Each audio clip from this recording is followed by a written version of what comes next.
Hey, Mariana, I wanted to let you know that I'm not coming home today. Really? You're coming home, Asher? Yeah, what's up? Is there a problem with me coming home?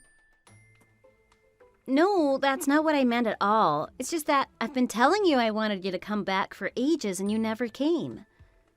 I was really busy at work. I didn't really have a choice. Really? Work? That's funny. I know someone that said they saw you out drinking. How do you explain that? Sometimes that's part of the job. I have to take clients out and entertain them sometimes.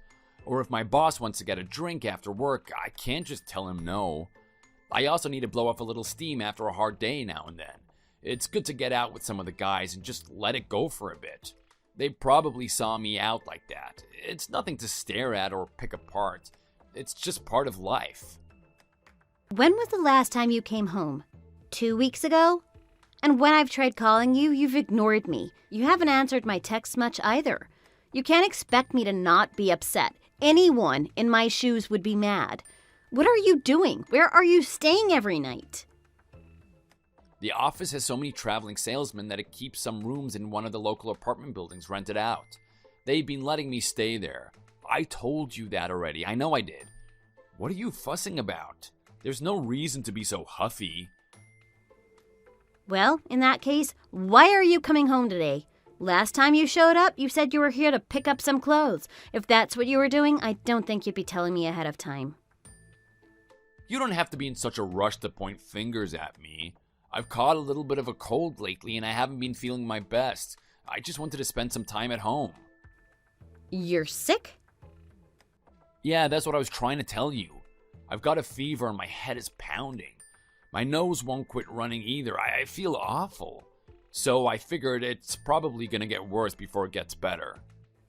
So you're coming home because you don't feel well? Yeah, can you find the cold medicine and set it out for me? Do we have any vitamins or anything? Maybe get that ready for me too. After that, can you make me something to eat?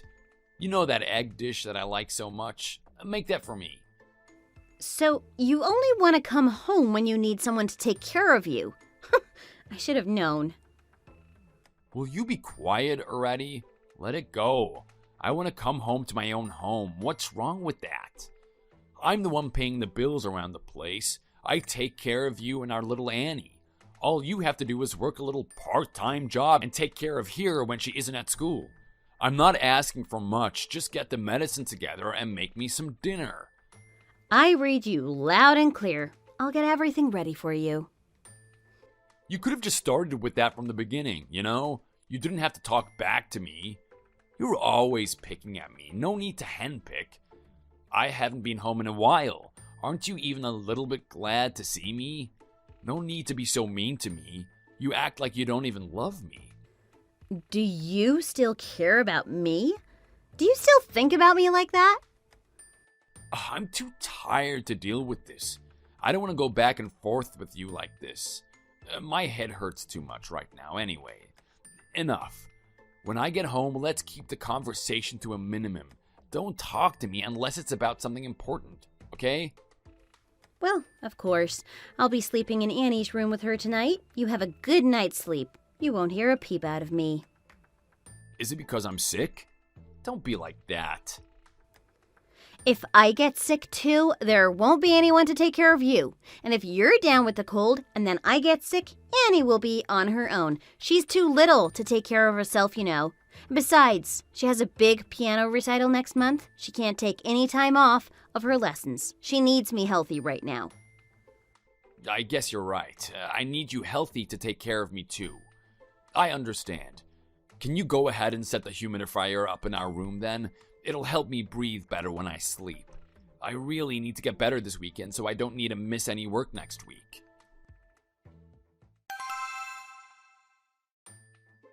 Asher, I have a favor to ask you. When you are on your way home today, can you stop to pick up some bottled water and some sports drinks?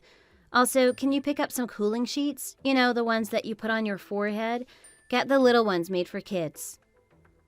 What, you want me to go get them? Why? Annie and I are both feeling awful. I think we must have caught your cold.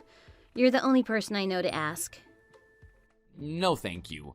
I just got better. I don't want to catch it again. I am not coming home while the virus is floating around in there. Are you serious? I don't like saying something like this, but I am going to. You're the one who brought this cold into the house. It's your fault we're sick. You came home for me to take care of you, and now that you're better, you're done with us again? Look, I just don't want to get sick again. I am not coming home anytime soon. I'll stay at the office apartments again for a while. Wait just a second. Please. I don't ask you for much often, but just this once, I'm asking you. We went to the doctor's office once already, but neither of us are feeling any better. Annie and I both have a fever that isn't going down at all. I'm not sure, but I think we might need to go to the hospital tonight. If you need to go to the hospital that badly, why don't you call for an ambulance?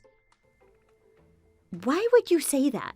If you just came home, you can drive us there. We don't need an ambulance, but we need the car. I know you two depend on me to pay the bills and all that, but you've been living just the two of you for a while now. I think you're used to it by now. Even if I'm not around, you'll be fine. I don't know if we're going to be okay or not. That's why I asked you.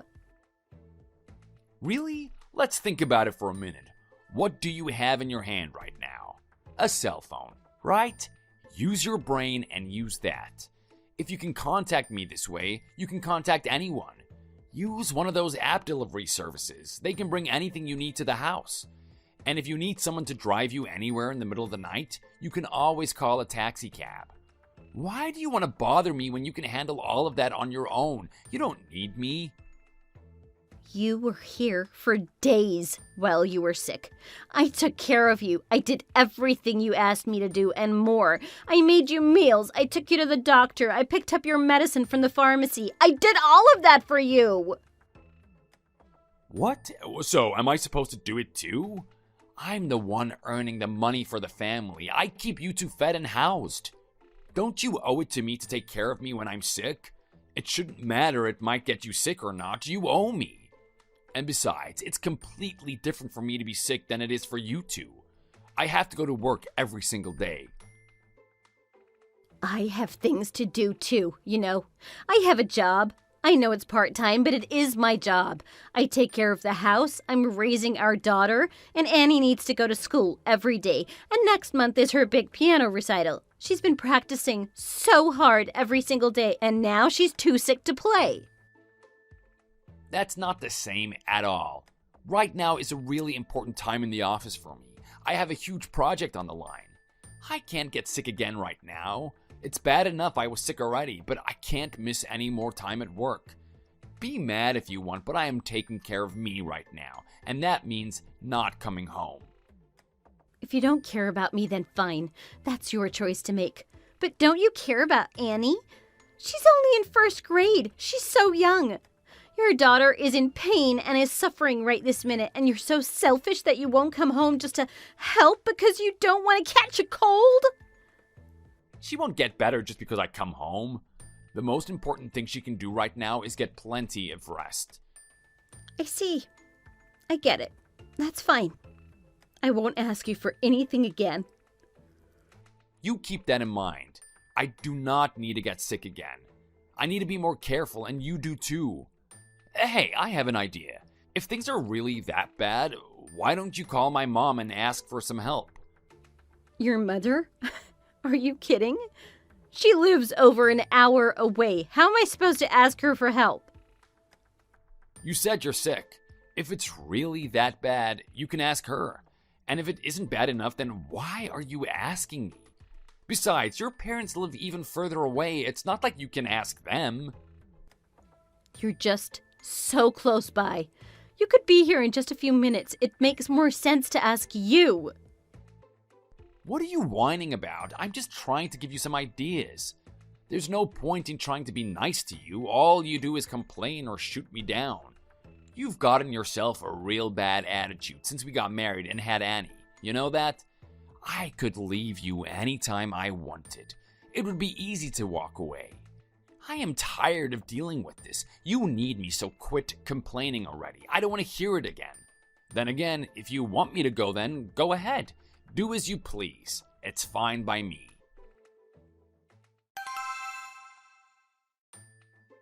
Hey, Mom, do you have a minute? I have something to ask you. What's that? I haven't heard from my wife and daughter in a while. I can't get them on the phone. Do you know what's going on? I even went to the house, but they weren't there. It's Saturday, so Mariana shouldn't be at work either today. You've been ignoring us all for the past week, haven't you? You need to bring a black suit with you and a tie. You need to get yourself to the funeral right this minute. We can talk about this when you get here. What are you talking about? A black suit, a funeral? What's going on? Did something happen to Annie or Mariana? I know they had a cold, but I didn't think it was anything serious. No, not them. It's your uncle's funeral. Oh, wow. Okay. I didn't know that he had died. He really did a lot for me when I was little. We were close. He also played with me and was so nice to me. And yet the minute you turned 18, you went out the door and never made an effort to keep up with him. Oh, I wish you wouldn't say that. But can I ask, how did he die? He caught a cold and it turned into pneumonia. I know even a cold can be really dangerous for someone as old as he was. It's not just because of his age. Young people die all the time from the exact same thing. You should know Mariana and Annie were in some serious trouble for a while there. Wait, Mariana and Annie? So you do know something. Tell me what you know. Of course I know. I know because I'm the one that took the two of them to the hospital. In the middle of the night, I got a phone call from Annie. The poor thing was crying her eyes out. She was bawling when she asked me, "Please, help Mama." What? I got to them as fast as I could. I took them both to the hospital, and Mariana had to stay in the ICU for days. So that's what happened. Mariana should have called me or texted me. She should have let me know. She did! You're the one who wouldn't answer the phone. I just thought it was one of her usual calls, just to check in and chat.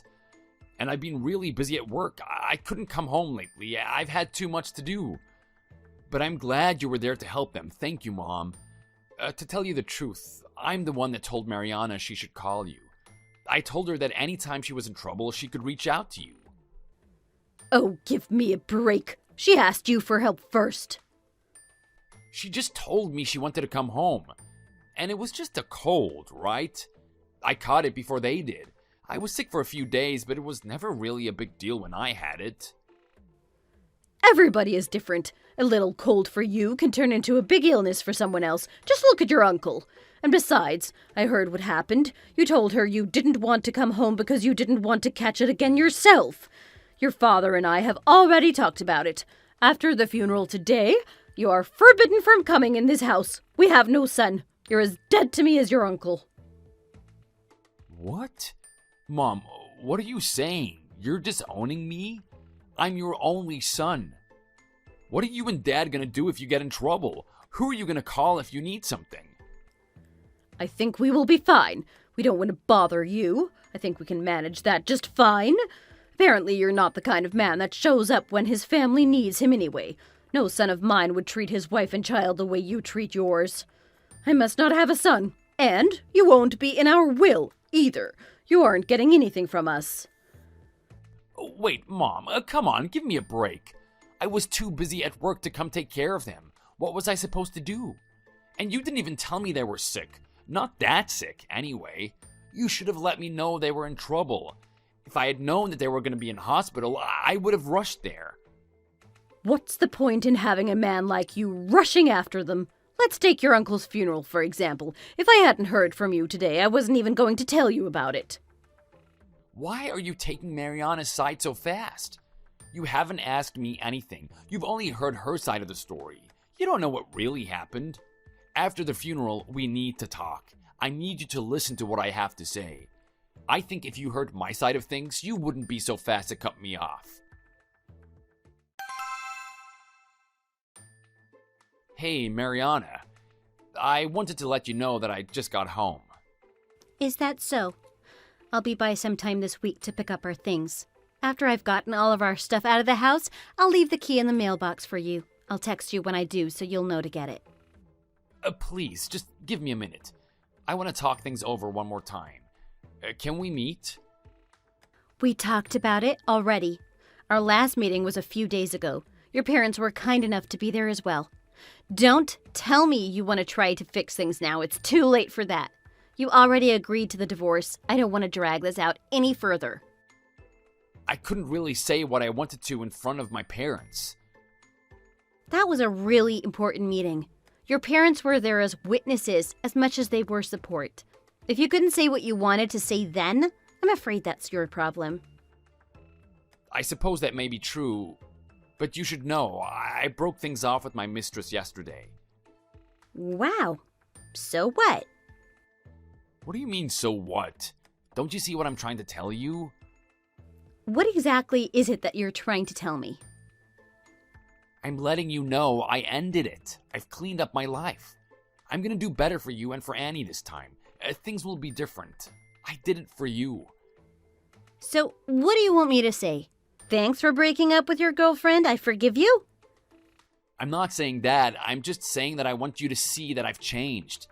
I'm gonna be better. Don't kid yourself. When you weren't coming home for days on end and you wouldn't answer my calls, I was always so worried about you. You neglected us. You neglected your family, and you were so cold to me. When I tried to talk to you, you were always gruff and distant. It was so hard.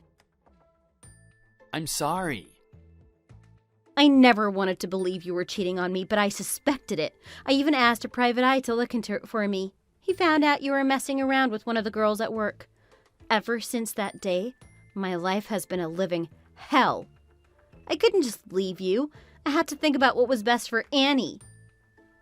I know. I tried to do everything I could to make you want to come home. I was making all the foods you love. I tried talking to you about Annie and all the wonderful things she was doing. I tried to do everything I knew to get you back. In the beginning, I tried to keep my feelings to myself. I had so much I wanted to say to you, but I didn't. I kept my mouth shut. I never told you how sad or lonely I was, did I? But no matter what I did, you wouldn't come home. I was wrong. I'm really, truly sorry. Don't you think it's a little late to be apologizing to me now? You should have thought about what you were doing when you were staying out late and refusing to come home. I knew it was too late for us a while ago. I started thinking that I should be preparing for this day, and that's when you got sick and decided to come home. You used us. You used me as a nurse and let me take care of you, and then you tossed both of us aside the moment you were done with me. I didn't throw you away. Or at least that wasn't what I meant to do. That was never my plan. It doesn't matter what you planned or didn't. That's how it felt. But now that I think about it, you did say it, didn't you? I could leave you anytime I want. Isn't that what you said? You could walk away if you wanted to? The moment you said that is the exact moment I was done. My heart turned to stone, and I knew I couldn't depend on you ever again. That was the moment I knew that we needed to get a divorce. It wasn't how I really felt. If I could take it back, I would. I was just spouting off out of anger. I never really meant it. I would never have guessed. I need to know. Why are you trying to fix things between us? What is your goal here? Let me guess. You aren't happy about being disowned by your parents, are you? That's it. I know it is. You always bragged about how great your parents' house was and how wealthy they are.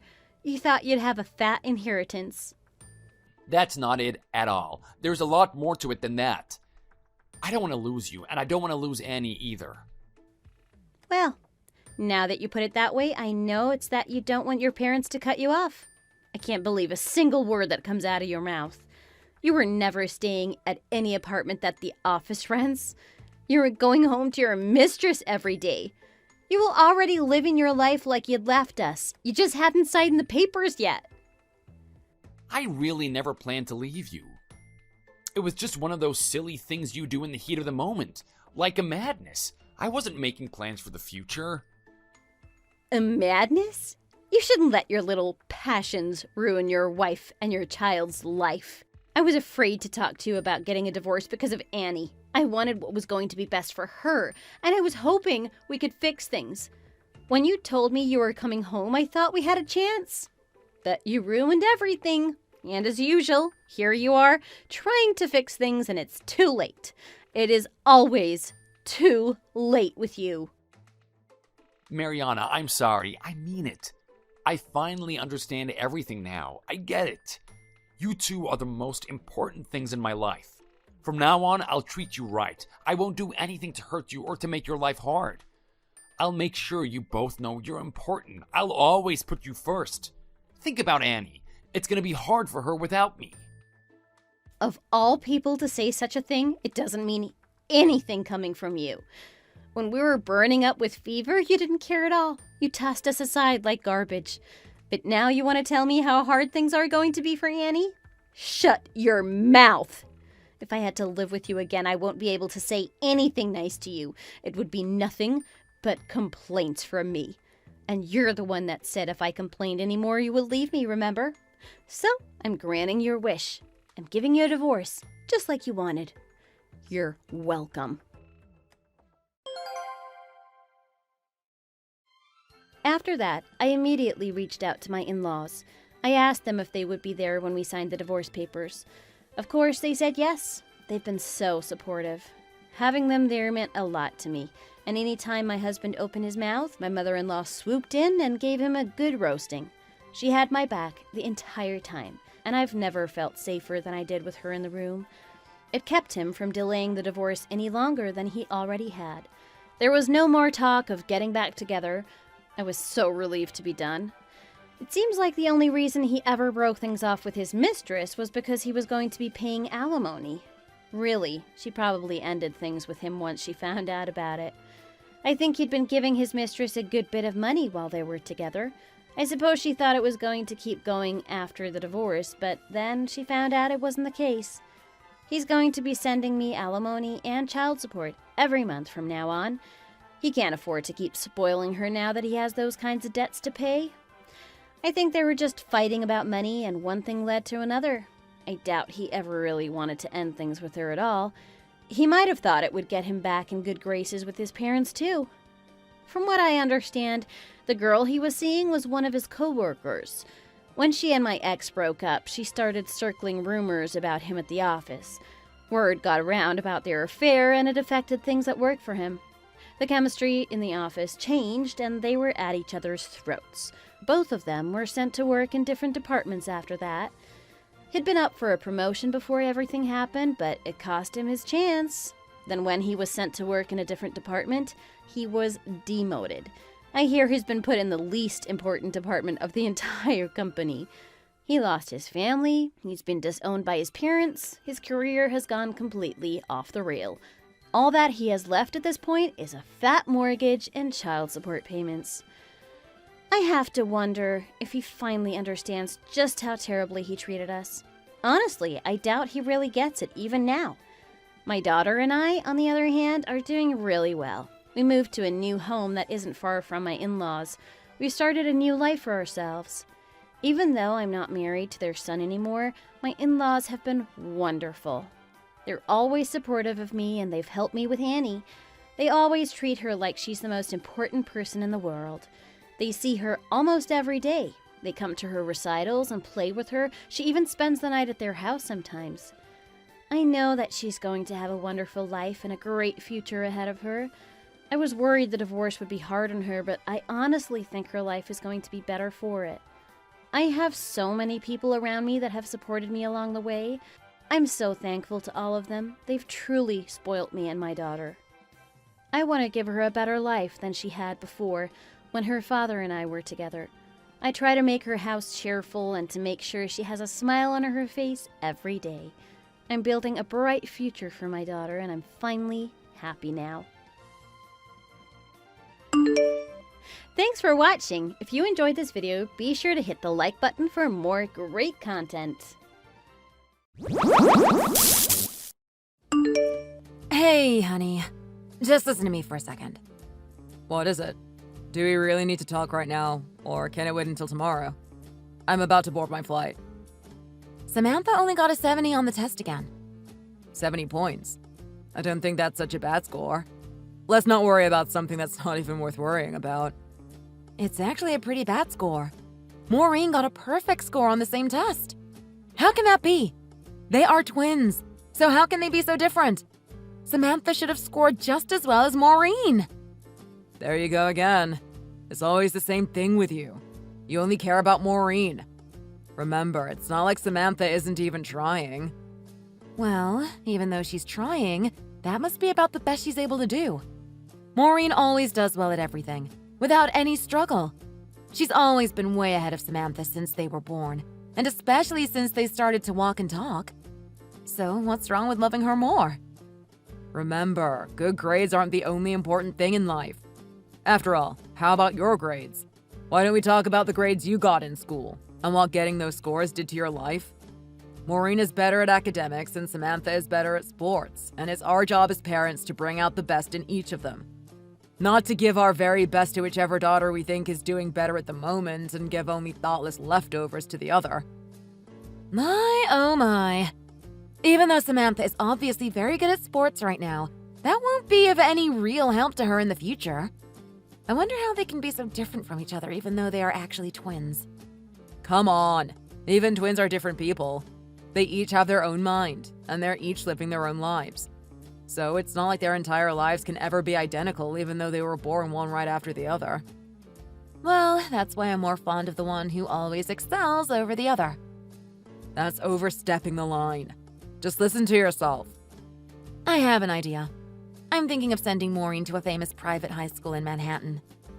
Why would you want to send her that far away? Isn't that a bit too much to ask of her? Round trip, that'd be 6 hours on the train every school day. Yes, that would be too many hours on the train, not to mention the cost. And that's why I've decided to move to Manhattan with her. What? But what about your job?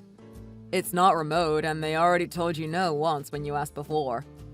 Right, I don't. But that's no problem. I've already submitted my resignation. What is going on here? Stop. Just stop everything until you come to your senses again. If that's even possible for you. You can't just quit your job without even having another job lined up yet. I'm already looking for an apartment in Manhattan. That's not what I asked, but that makes things even more ridiculous. Do you have any clue what the rent in NYC is? No matter what ideas you have and whatever plans you've cooked up, you're being way too hasty. None of what you're saying right now is even slightly sensible. Private high schools like that have an admissions process. They all do. Every single one of them. She hasn't even been accepted by any school like that yet. Well, with the way Maureen always gets the highest scores on everything without even trying, I'm sure she'll be able to get into any of the very best high schools anywhere with no trouble at all. Of course, you'll have to pay for her school tuition. My retirement and savings will pay for our apartment and for our day-to-day expenses of our living over there. What about Maureen? How does she feel about all of this herself? I'll check up about all of this with her later. But did you ask her about how she feels about applying to a high school in Manhattan? Yes, of course I asked her before I started working on any of this. She said she would like to go to a school like that if she can, because the classes will be more helpful in her preparation for what she actually wants to do with her life in the future. Okay. Well, I guess so, if that's what Maureen said. Great, it's settled. Oh, and I shouldn't even need to say this, but Samantha can just go to the local high school. She doesn't even have to go for all I care. I think it's crazy you're playing favorites like this. Think about what's going to happen to Samantha emotionally. If one goes to a nice high school, I want the other two as well. Nah, she's gonna go to the crappy one down the road. Westview High School is basically a high school for idiots. I think it ranks lowest in the county and everything. And you care that little about your daughter's future. You think it's okay to send her there? Of course I do. Her grades stink, so I don't want to waste our money on a dunce. Samantha has actually been thinking of going to a private high school in the next town over. She could easily get a special sports admission to the school for track and field. Yeah, maybe she could, but we're going to have to reject that whole idea before it even gets started. Why shouldn't she go to that school? This school is special in that they waive fees if you're an outstanding athlete. It's almost like a scholarship. Yeah, but tuition isn't the only cost. If it's the next town over, it'll cost a lot for her to go there. Well, it would only be about $100 a month. That's not so much. That $100 is $1,200 every single year. That's way too much money to spend on a girl like her. I'm going to have to send that failure all the way through high school, so this level of compromise is normal, even necessary. Let Samantha decide her own path for high school and for her future. Why would I do that? Whether she goes to a public or private school, and no matter what the cost of transportation might turn out to be, Samantha needs to be able to make her own choices with her own ideas about her life. All I hear is, let's flush our money down the toilet. I can't fathom at all why you can justify giving special treatment to one of our daughters but not the other. I never have any idea of prioritizing either one of them over the other. Oh, really? Is that so? Apparently you and I just have different fundamental values. Honestly, I've reached my limit. Let's just end things here. I want a divorce. Are you serious? Of course. I'll take Maureen with me. She's acceptable to me. You, on the other hand, you at least should love the inferior child. I don't want her, so I'll gladly just give her to you. This conversation has been absolutely ludicrous. Before we decide anything that's been said, I think we need to sit down and work things out in person. Nah, I'm good. I've made up my mind and that's final. We will move to Manhattan as soon as Maureen and Samantha finish middle school. So let's make sure our divorce is final before then. What are you even talking about? Are you serious? Or is all of this some kind of sick joke? Of course I'm serious. I'm just not a person who wastes time making jokes. I don't have the patience for any kind of humor at all, I'm afraid. Can you make a promise to me right now that you will think about Maureen's future properly and responsibly? Yes, of course. Really? Honestly? Don't worry about Maureen. You have enough on your plate with the reject child. Oh, and by the way, make sure you pay for Maureen's child support. Well, we need to try to talk about all of this more sensibly after I get back from my business trip. Okay. Dad, are you there? Hey, honey. What are you doing up so late? I'm sorry, Dad. Sorry for what? You and Mom are talking about divorce just because of me, aren't you? Did Mom tell you? Yeah. She told me that all of this is just because I'm not as smart as Maureen. What are you talking about? No, that's not what any of this is about. Sure, Maureen gets excellent grades, but I always tell you that being smart isn't everything in this life. That's what Maureen told me too. School doesn't last forever. Many of the world's most influential people never even finish school. Our talking about divorce is just because our values are too different from each other. I'm very sorry that you and Maureen, our daughters, are being drawn into this trouble. None of this is the fault of either of you, so I feel badly that this trouble is now affecting the two of you. You and your sister are getting along so well with each other, while acknowledging each other's differences. So much better than Mom and I have been doing lately. I wish we could follow the fine example you and your sister give to us. Unfortunately, your mother and I have come to the point where we don't see eye to eye anymore. Is it true that Maureen wants to go to a private high school in Manhattan? And it was you who told Mom not to turn down my offer of a special sports scholarship? But the fact that our paths are the cause of your divorce, that's really sad. No, that's not it.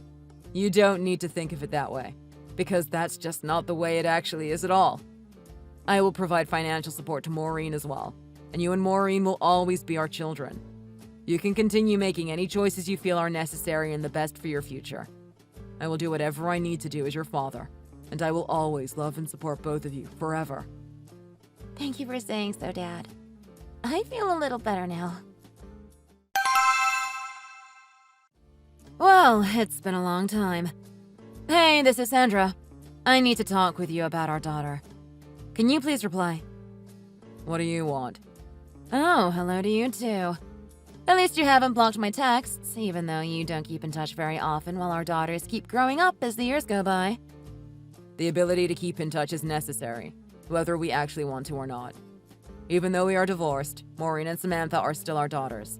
We need a way to contact each other easily and immediately at any time in case of any emergency. So what's going on now? You haven't even told me yet. Why are you contacting me right now? Well, Maureen and Samantha. They're both now seniors in high school, and they're about to graduate, right? Yes, they are. But Maureen probably won't be able to graduate this year. Maureen? Wait, what did you say just now? You seriously can't be telling me that Maureen's going to have to take her senior year of high school all over again? Well, yes, that's exactly what I'm telling you. How is that even possible? What could have happened with her? Well, she just stopped going to school altogether at the end of her junior year. That was almost a year ago, though. Why are you only telling me this now? She was having a very difficult time just keeping up with her studies. She was so shocked that she got a score just barely short of failing that she stopped going to school all at once from the very next day. Why didn't you talk with me about this earlier? All of a sudden, she had so much difficulty with her studies and a poor test grade that she dropped out of school, and you didn't even tell me? And what about the tuition I've been sending every month? She dropped out of school a year ago, and I keep sending you tuition money? What have you been doing with that money for the last year while she hasn't even been going to school? Well, I haven't told you about it before now, just because it's sort of embarrassing. Embarrassing? Yes, embarrassing.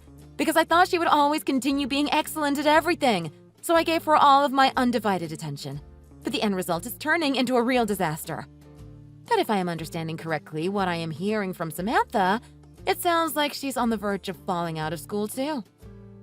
What are you talking about? Well, you told me that Samantha started high school with a tuition fee admission as a special sports student, but she transferred out of that special status to being a regular student in the middle of the school year. So it seems that after all, in the end, both of our twin daughters are actually heading to total failure. Isn't that right? Samantha had to change her status to being a regular student because of a broken leg. She broke her leg? She broke her leg during a soccer game. The doctor told her that even if she eventually makes a full recovery, it will be very difficult for her to continue as an athlete. I'm very sure that I asked your parents to give a message to you about this, right when this first happened. Yeah. Well, that explains why I've never heard anything at all about any of this until just right now, at this very moment. Well, if being good at sports was still the only thing she had going for her, then not only is she a failure, but her very existence itself has lost its only meaning. How could you say something so cruel? So, what's happened since then? She's probably just gone further and further astray or something like that. I'm quite sure she can't actually be doing anything worthwhile now. No, that's not at all the way it is. No, Samantha, she's been accepted to medical school. What? Medical school? Yes, she's been accepted to medical school. Nope, that's not possible. Now I know you must surely just be joking. There's obviously just no way that a failure could ever do well enough academically to get into any medical school. Not even a bottom-tier one, if there even is such a thing as a bottom-level medical school. Well, I guess the mental strength she's cultivated through her perseverance in sports has come in handy for helping her lift her grades little by little, one day at a time. Mental strength? What mental strength? Well, when she was told that it would be difficult for her to ever do well at soccer again, she was indeed very depressed, of course, but the doctor who treated her leg at the hospital encouraged her greatly. So, she became quite determined to do absolutely whatever necessary to eventually become a doctor herself, just like him. The way her grades have improved since she changed to a regular status student has been simply amazing. So, all of this you're telling me, it's all actually true then? I have absolutely nothing to gain from a lie that could be easily disproved if not true. Oh, I see. Then give me Samantha. What? What do you mean, give me? It's just what I've always said. I only want a daughter who's good enough to excel. So give me Samantha. And I don't want that dropout Maureen anymore. So I'll just give her to you. You're still talking crazy talk like that? Crazy talk? What do you mean? What I'm saying should make perfect sense. You're talking about my children, whom you gave birth to in your own belly with much pain, as if they are just objects. She's my baby, so I want to raise her in the way I want her to grow up. I just can't keep talking with you while you're talking like this. I'll take Maureen back, but I won't give you Samantha. I won't ever. Aren't you being a little too greedy?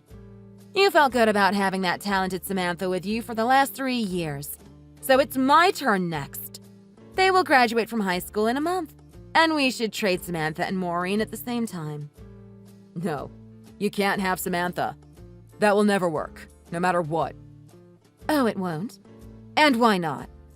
Because the medical school Samantha is going to is in Boston. That's why not. And even if it weren't, Samantha would never come live with you in Manhattan anyhow. Oh, no. Nope. That's why I'm done listening to your nonsense crazy talk. Bye.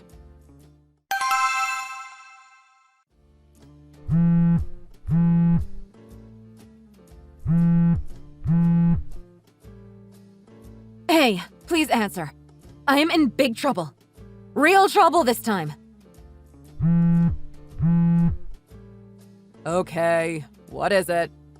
Maureen is gone. I went out for a while, and when I came back, all of Maureen's things were gone.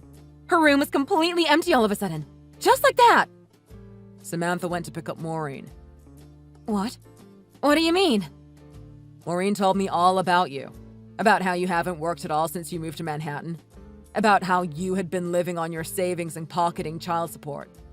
When you were about to run out of money, you made Maureen start a part-time job.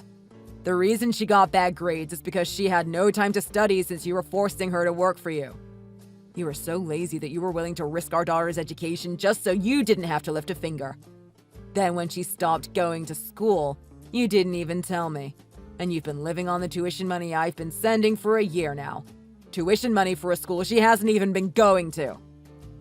Oh, I see you heard the news. So, Samantha went to rescue Maureen, to get her away from you as soon as possible. They are going to live together in Boston, and study hard together. By the way, I'm not in Boston, but I've already moved to a place near there, for a promotional transfer with my company. What? No way. None of that can be true. Of course, I won't give you our address. You've taken too much advantage of our daughters and myself for far too long already. But what about me? What? Now you're actually asking me, what about you? You'll just have to get a real job on your own for a change, and work to earn your own living, without living on tuition money from me for a school that Maureen's not even attending. That's what about you. Wait. Goodbye. Wait! Hold on just a second, please!